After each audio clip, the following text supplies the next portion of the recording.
Bismillahir Rahmanir Rahim. We begin with Allah's blessed name. We praise Him and we glorify Him as He ought to be praised and glorified. And we pray for peace and for blessings on all His noble messengers, and in particular on the last of them all, the blessed Prophet Muhammad sallallahu ta'ala alayhi wa sallam. Nabi Muhammad alayhi salatu wasalam gave to us from his lips the story of the event of Tamim ad-Dari, which we narrated to you on Thursday. And we know that at that time, at the early period of Medina, Dajjal was still in chains on an island, not yet released. When he is released, however, we would expect that we would be informed, if not directly, then at least indirectly, subtly.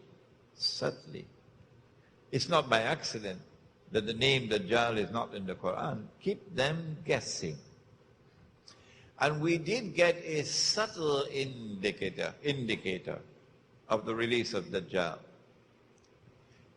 The Prophet ﷺ suspected a Jewish boy, not Christian, not Hindu, not Buddhist, not Muslim, a Jewish boy to be Dajjal. He said Dajjal is going to be a Jew. Yeah. And he took with him Umar radiallahu ta'ala anhu to go and speak to the boy. His name was Ibn Sayyad. He lived in Medina. And when he went to meet Ibn Sayyad, he questioned him. He suspected that he was Dajjal. The boy was rather impertinent in his replies. And Umar radiallahu ta'ala anhu, of course, if he was alive today, he'd be called a terrorist. He said, "O Messenger of Allah, give me permission, I'll cut off his head." The Prophet sallallahu ta'ala alayhi responded and said, "No, Umar, don't do that." Now listen to the words which follow. If he is Dajjal, this hypothetical statement, if he is Dajjal, could not be made if Dajjal is still in chains. If Dajjal is still in chains, the Prophet would know that. And therefore, this hypothetical statement, if he is Dajjal, would be impossible to make. If he is Dajjal, you cannot kill him. And if he is not Dajjal, it will be sinful to kill him. There is a subtle message from the Prophet ﷺ in this event, indicating to us in a manner that we would understand, not them, that the release of Dajjal has taken place. When the release of Dajjal takes place, that's bad news for those who rejected Muhammad ﷺ, because he's not a Jew. Now punishment will begin. That ummah loses its validity. Tilka ummatun qad khalat. A new ummah is born. Huwa ijtabakum. And now punishment begins. And this punishment will continue until the last day. And it's going to be the worst possible punishment.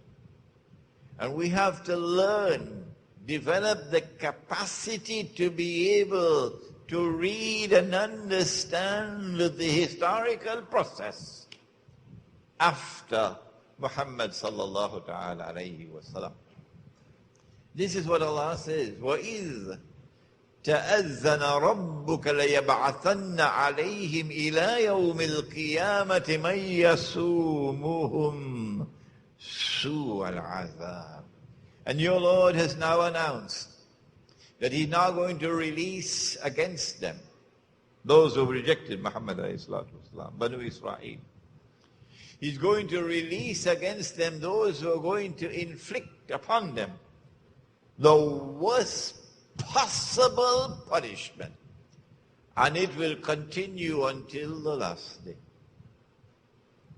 And so we now have to read history to recognize the signs of Allah unfolding in the historical process.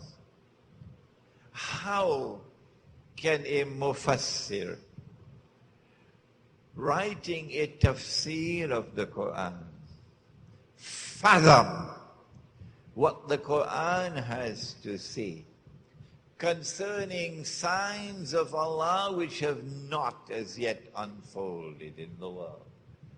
How can you possibly say that the books of tafsir have exhausted the knowledge that the Qur'an has come to transmit to mankind? It is not possible. As the signs of Allah unfold, وَإِذْ تَأَذَّنَ رَبُّكَ لَيَبْعَثَنَّ عَلَيْهِمْ إِلَى يَوْمِ الْقِيَامَةِ مَنْ يَسُومُهُمْ سُوءَ الْعَذَابِ. As the signs of Allah unfold with greater and greater punishment, escalating punishment upon Banu Israel, upon those who rejected Muhammad ﷺ, we have to have eyes with which to see and recognize those signs, and then correlate them with the verses of the Qur'an relating to them. So now we turn away from Dajjal to the other side.